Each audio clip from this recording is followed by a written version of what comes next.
Welcome to another episode of Rasa Chats. Thanks everyone for tuning in. I am so excited for this week's episode because we get to chat with one of my favorite product people and friend, Adam Thomas, who's been doing product for about 15 years now.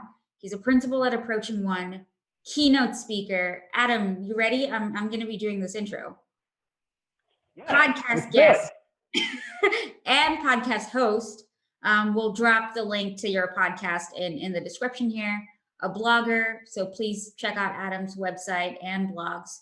But in all seriousness, Adam is an empathetic, passionate product manager. So if you're building B2B solutions or B2C even, Adam really is a champion for the user and all about building lasting products. So Adam, thank you so much for being here. Super, super excited to have you on. I'm very excited to be here, Mady. Thank you for thinking of me to be on this podcast. This is going to be a blast. Yeah, for sure. So Adam, I would love to get your thoughts. What, in your opinion, what product looks like in a B2B company? In a B2B company that's, technical like Rasa versus a B2C company? I think a B2B company, especially talking about just enterprise B2B, is super focused on sales, right? That's the biggest difference between B2C and B2B, right? Is that there's a sales team that is really going out there, pounding the pavement and generating revenue, whereas a B2C company is going to be very self-serve. And so when I think about B2B companies, I think about sales leadership and engineering leadership, because those tend to be the things that are going to drive where the company is going and how they're going to appear in the marketplace.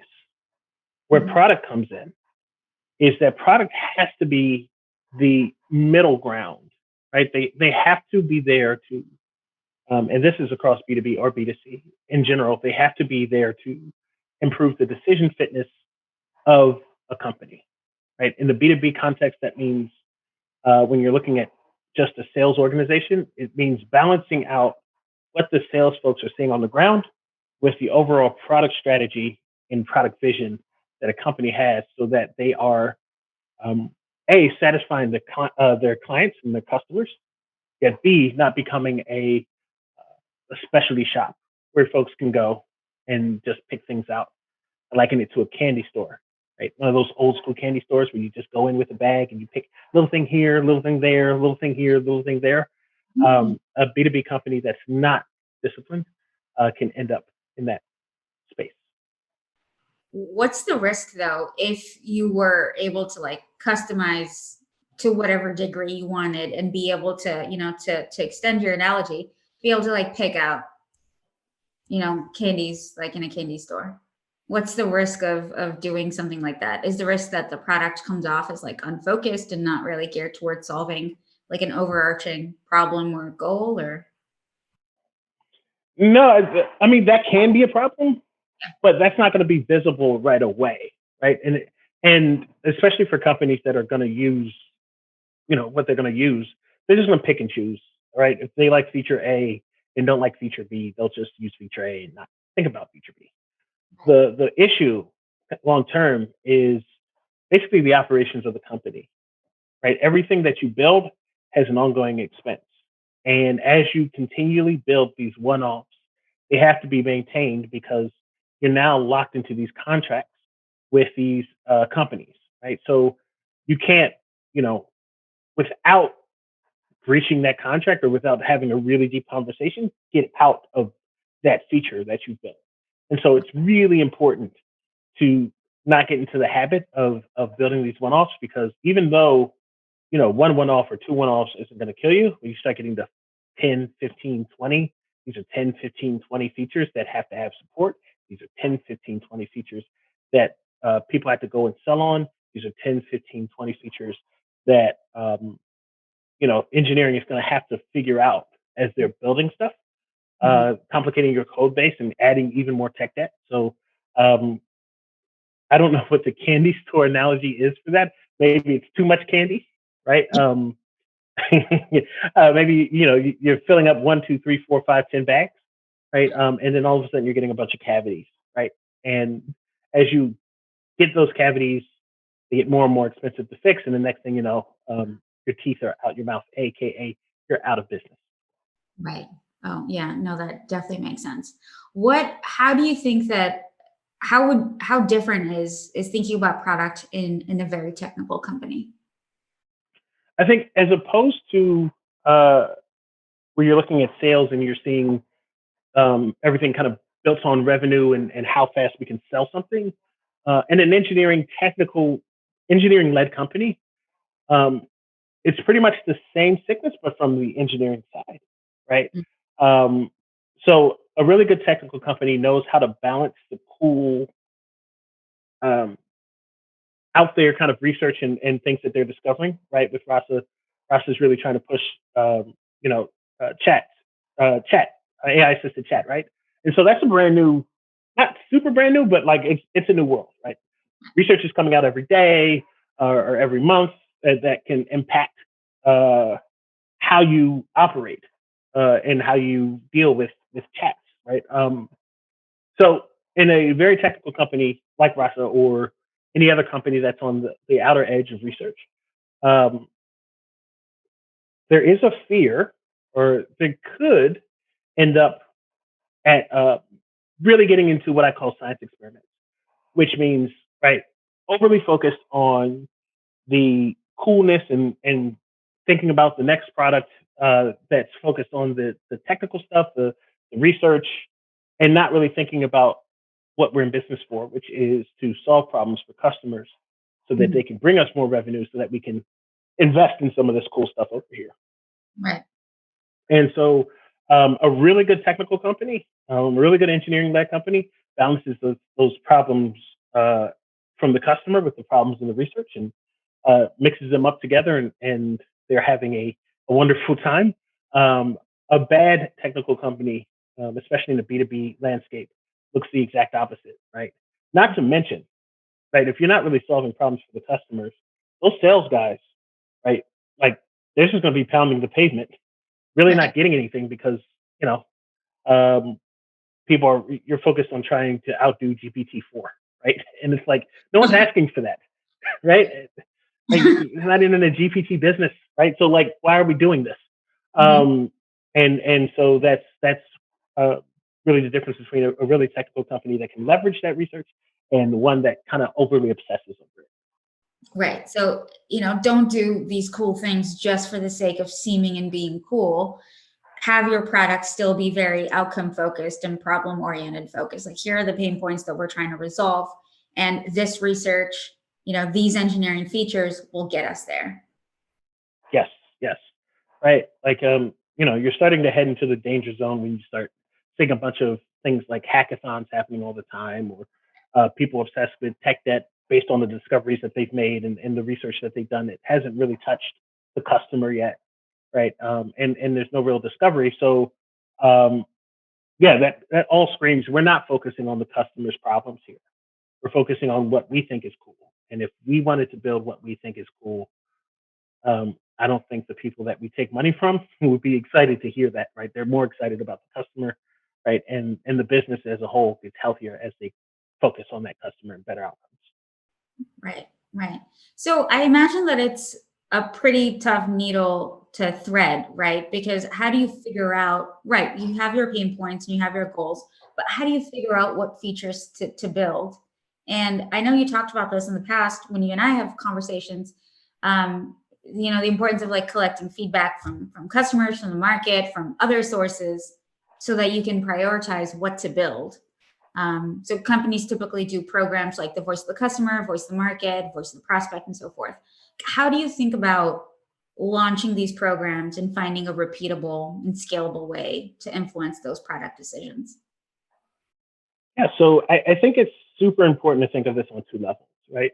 There's the meta leadership level, where something like I'll add sense to this, but explore, expand, exploit exists, right? Where you're really trying to understand at a bigger level what's happening.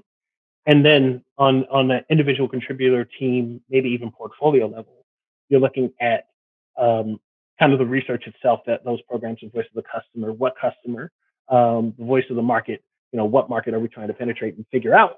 And on thinking about both of those things is extremely important. Now, on the meta side for leadership teams, really trying to figure out um, the sense, explore, exploit, expand, exploit. I'm just going to take it as C. um, uh, what you're looking for, right, is you're telling your teams to, one, in the sense, if you don't know what the problem space is, you're going to sense what the problem space is by engaging the customer, telling your folks to engage the customer and try to figure out what the problem space is. This could be something you intuit. This could be something based on your experience. This could be this could be based on the world you're seeing or the context. All of these things are going to be based in some sort of reality uh, that come from you or the customer, hopefully both. And so you're just trying to get them all into like a bucket. Right. Next, you're going to try to explore those things, right? Small little experiments, small tests to figure out, hey, is this worth our time? Is this worth our energy? Is this worth our resources? After that, you're going to expand the ones that matter, right? This is where you should look at things like product market fit, where you're expanding into looking at, is this going to be the business that we're in for X amount of years, right? When Marty Kagan talks about product vision, right? If you have a clear product vision, it should fit in this expand category and also the next one, which is exploit, which is when something is coming into maturity, your competitors are starting to understand it, right?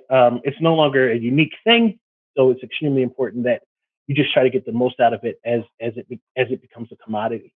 Um, for teams on the ground, I think it's really, really important to think about the discipline that they're putting into their research, right? Into that voice of the customer in the market. It's important to highlight the visibility, right, of the research that you're doing and asking yourself if you're selling, right? Are you selling this research to the folks around you? So by discipline, you can ask a few questions like, are you talking to customers regularly? Right. Are you improving your process? Are you following the scientific method? Right? If you're doing these things and your artifacts get better and your insights get better in a way that people, in a regular way, people Yeah. are going to tend to start listening and responding. Next is visibility, right? Can teams access it easily? Right? If research is behind some sort of wall, I'm never going to see it. Or the people that are going to execute on things will never see it. Right. Is it where people need it? Right. For me, I'll instruct PMs to put anecdotes or even voice notes into Jira tickets, right? So that as an engineer is looking through, kind of looking at the ticket, dancing around in Jira, they don't have to go searching everywhere for research. Right? Right. It's all very much in front of them, and they can just do what they need. Um, and also, are you inviting teams to have a role? Mm-hmm. Engineers, sales, customer success, operations, all of these disciplines have a place in research, Mm-hmm. right? So it's important to have these other teams get involved because then what you're doing becomes visible to them as they see it, as they engage with it, as they hear from whether it be partners, right? If you think about platform or customers, as they're starting to hear from these people from themselves, they get to ingest it. They see the importance of the talking to the market and talking to the customer. And lastly, with selling, it's are you picking the right mediums? Like who are you selling to? Right. Right. And by selling, like you're selling your research. And one thing I don't like hearing from, especially junior folks, product designer, marketers is, I don't want to be in sales. That's the salesperson's job. And the truth is, you're always in sales, Right. right? Um, because everybody is busy. You're selling to get people's attention. Mm-hmm. And so if you're always wondering why no one's listening to your research and you're doing the other two things, it's probably because you're not selling it, right? So is it reflected in the mediums that you're picking? Are you telling people how this helps them, right? Like um, when I was a younger product person, shout out to Chris Butler. I think I introduced you to. Yeah. Right. Um, when I was working for Butler all those years ago, He drilled it into my head that it's super duper duper important to put the important stuff first, right? And in this case, in terms of research, it's how does this help you? Um, and so when I look at uh, when I look at people putting together their research packets, right, it's a whole bunch of stuff about the research and what we did and who we talked to and blah blah blah. That's fine, but in order for it to be effective, you need to put what's important up front. So, Yeah. like, you know, put the bottom line up front, right? Bluff. Uh, who is this going to help?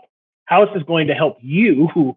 Right? If I'm talking to a marketer, I'm putting up something different than if I'm talking to an engineer, right? And then also, lastly, sharing it publicly in places that decisions are made. So, um, I used to make sure that my PMs and designers, marketers, went to leadership meetings Mm-hmm. because I needed them to get comfortable with the idea of sharing what they have to the biggest decision makers in the company, Mm-hmm.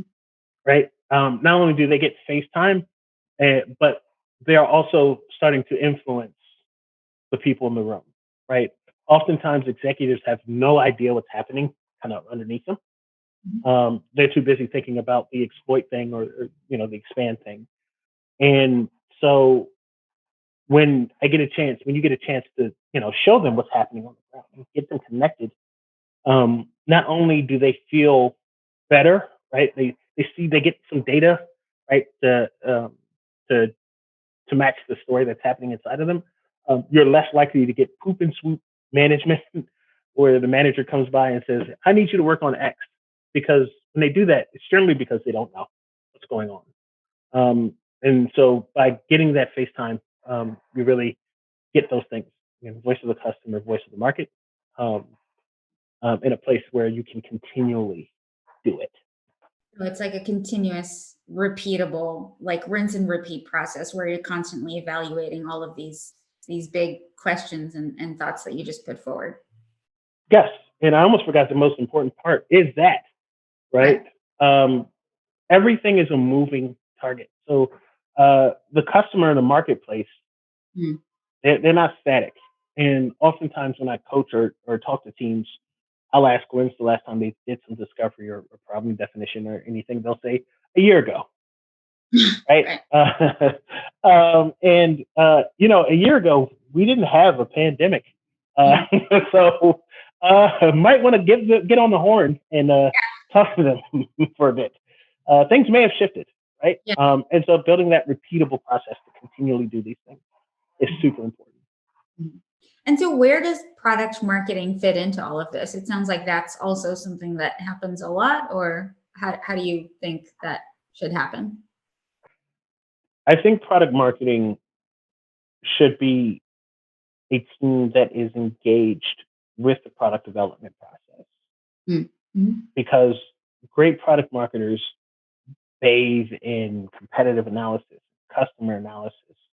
Uh, they understand the marketplace, right? Not just um, the competition, but partners, right? Like uh, you're trying to partner people, like they're the first ones that should have an idea of like, hey, you should partner with company X because Mm. company X is going to help us solve that problem. In fact, like we don't have to build anything. We can just talk to company X. I already have a relationship with them. Um, I can set up a meeting, right? Um, so that's why I think it's rather important that the product marketing folks are around. They're visible. They don't have to be in every meeting, but they need to be kept up to date with what's happening inside of these projects and what problems we're trying to solve. Because as they do that, you end up with a more thoughtful process, Mm. right? Um, how customers pay for things or how they think about paying for things is really important because, right, like I can make the perfect product, but if I don't know how you like to pay for things or if I don't know what the rules are, um, sorry, like, sorry, I can't help you. It'll just sit on the shelf. And so that's also another point to have salespeople around too, because they'll know, especially in a B2B context, how that sales process looks and what's important and what those folks are looking for. So yeah, I think for product marketing, really important that they're a part of the process early and often.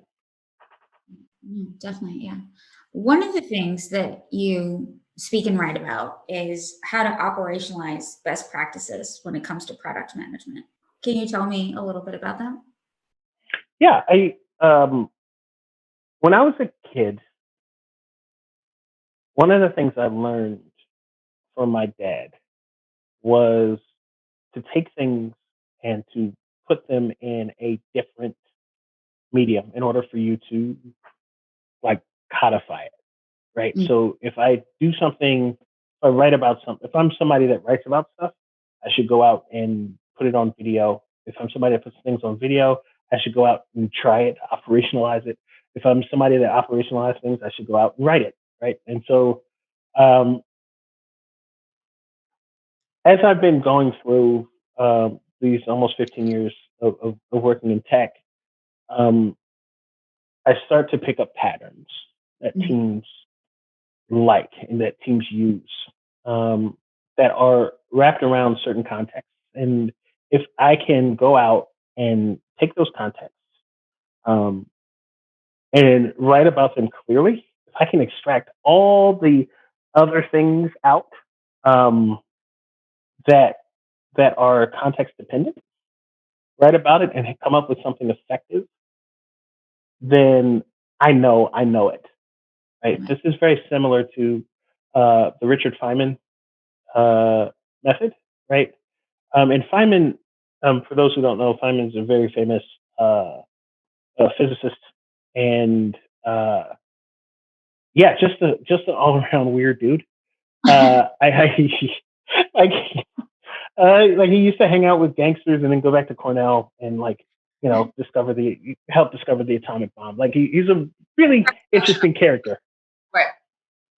really interesting character, right? And he has the Feynman method, right, which is basically if you think you know something, write it, write it down, take a page, write it out, and if you can't hand that page to someone else and they can understand it, then you don't really know it, Mm. right? So as I operationalize and as I try things, as I coach and consult with teams, it's all fine. But if I can't take it and write about it in a way that helps others, then I still have some learning to do.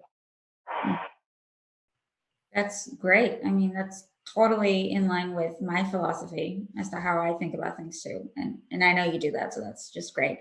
We're gonna, I think, just drop a link to all of your writing so people can, take their time and, spend their weekend reading about some of the things that you've written on this particular topic. But it's super fascinating. So thanks. I also know that you're working on a new workshop and course, right? Survival metrics. So yeah, please tell me about that. Yes. So speaking about operationalizing in what it takes, one thing I've noticed with teams is that while they know what they're looking for, Mm. what keeps things around, what keeps them worth doing, is something that hardly anyone tracks, right? So I'll give you an example. Like if let's say I'm working on a widget, and I know that widget is going to bring me a profit if I can keep my AWS bill with that widget to under 10,000 a month. Mm. There's a lot of things that go into an AWS bill, Right. right? And some of those things you can very well project, right? But teams tend to not project them.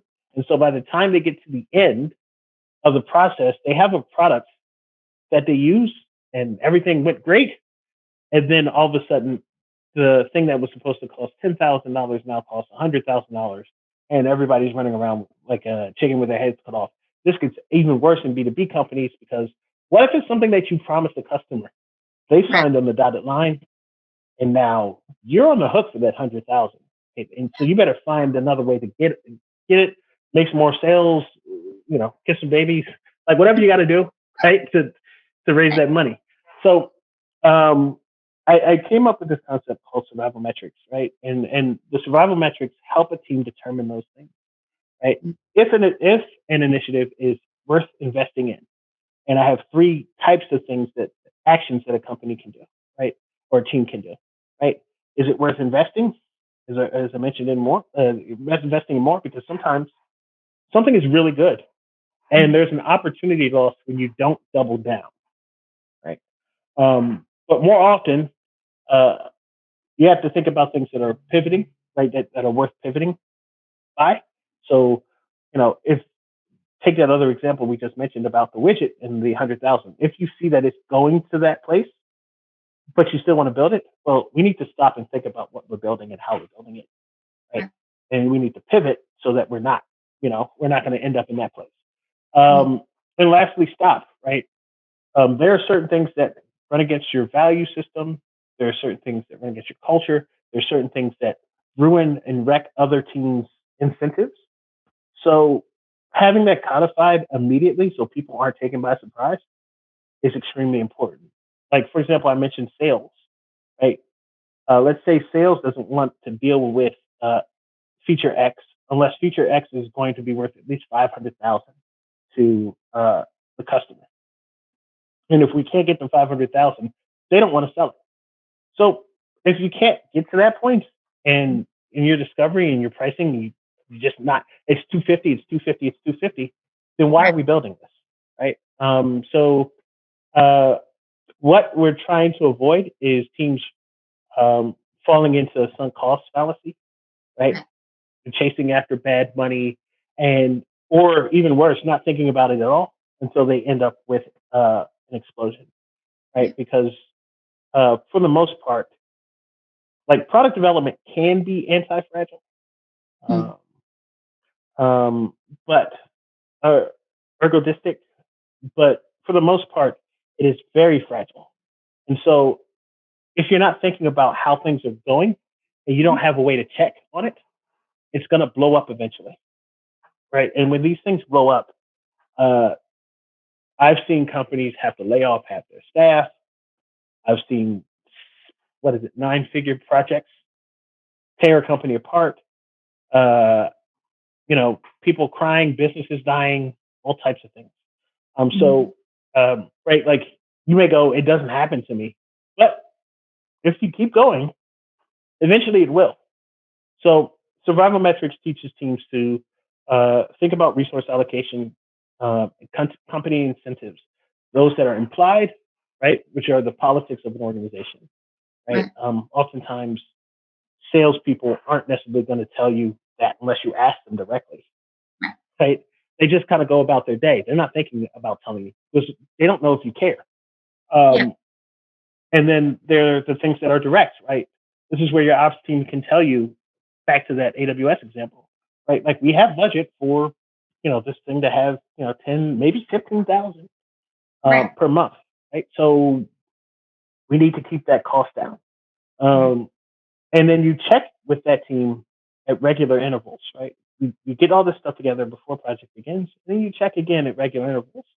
And because you have the stop, invest, and pivot uh, already defined, you're already given permission to act, Right. right? So you don't need to think about is this something that I don't know, maybe we can stop.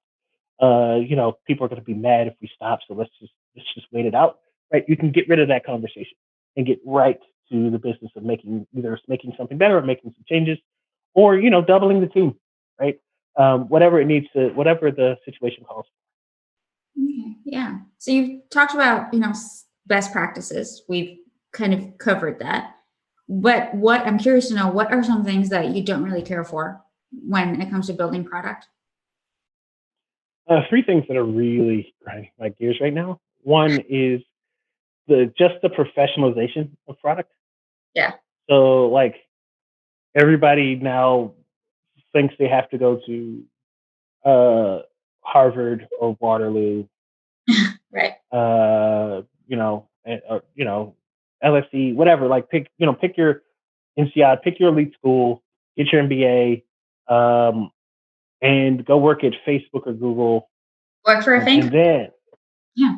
Yeah, same. Anything, Apple, Yeah. Netflix, um, Amazon, and then you could be a product manager, and you have to learn what they say, and that's how you do product management. Mm-hmm. Whereas the best product folks that I know, some of my mentors, some of the people, and I'll include myself, right? Yeah. Don't have that background at all, right? I think of folks like Chris. I think of folks like Melissa Perry. Uh, I think of folks um, that people like Sid Harrell, like just like products and UX thinkers that don't Right. don't have that I got an MBA and I like they learned it on the job and they understood it. Right. And what they understand through that type of growth is that this is far more jazz than it is classical music, Mm. right? It's just far more about improvisation and understanding I like a the bunch of metaphor. these. Oh, thank you. Uh, I um, for the super nerdy folks out there, product is more calculus than algebra, right? Like Mm. it's right, it's non-determined, and so you kind of make it up as you go, but you're trying to get closer to a better answer. Now your answer gets better, right? As you get closer and you start to study it, but much like light, you can never pinpoint it. So Mm.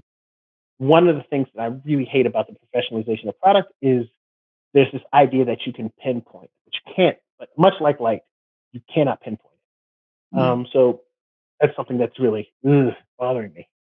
And Yeah. that's a way nicer way that I'll say it. If we're at a bar, I say it far cruder than that. uh, You can do that at some point this year, for sure.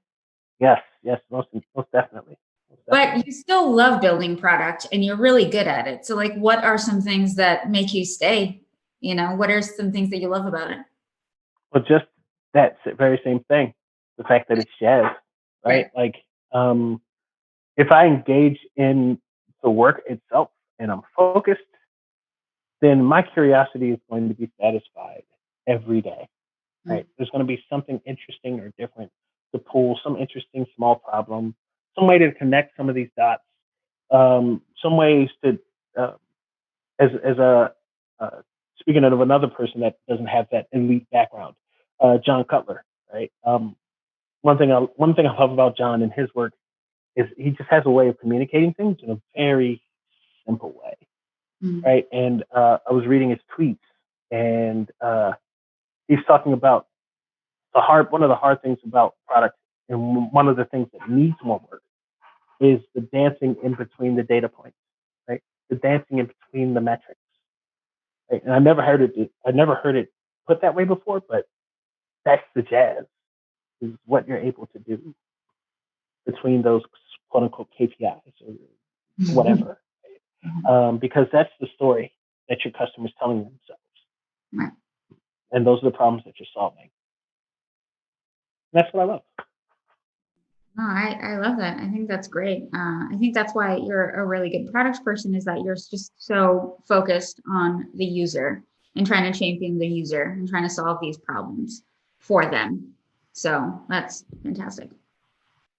Yeah, no, the user is king, but can't be overly user obsessed. Right there is something to that. We have to consider the business and then also the technology as well, right? Right. Not to be that cheesy Venn diagram, but there is some truth to it. Where it's business, UX, and tech. But yeah, like we have to keep our eye on all three in order to solve the biggest problems that we can to generate revenue. Definitely. No, well, that's great. Well, Adam, thank you so much for your time. I had a fantastic conversation. Please come back anytime. Yes, I would love to. Mady, you are amazing as usual. Thank you for sharing your platform. Of course. Yeah. Thanks, everyone. And then stay tuned for Rasa shoutouts after this. Welcome to Rasa Shoutouts, a segment where we like to acknowledge some amazing contributions. We have some new heroes this week, so we're super proud to welcome Dashant Gandhi, Will Kearns, and Nicholas Beauchat to the Rasa Hero Group. We really can't thank them enough for their incredible support that they've shown fellow community members and the Rasa open source project. If you want to find out more details about their journey in our contributor program, check out the announcement section of our community forum. And now for some more exceptional contributions. Shout out to Manu Siddhartha for outlining features of his chatbot, Voltron, and even sharing the open source code to go with it. Shout out to Joanna Trojak. Based on a master's degree dissertation and other projects, Joanna prepared a case study of conversation-driven development for a chatbot for Erasmus exchange students coming to the foreign university in Poland. Shout out to Saifuddin for sharing his video on building a Rasa chatbot in Google Colab without having to install Rasa on your local machine. Shout out to Shiva Perlmulsamy for sharing a written tutorial on how to connect a Rasa chatbot to Salesforce. Shout out to Trang Nguyen and Maxime Sherbakov, who wrote a research article on enhancing a Rasa chatbot for Vietnamese. And we also have lots of new contributors, so feel free to head over to our forum to check those things out. As always, thank you for tuning in, and we'll see you in a couple of weeks.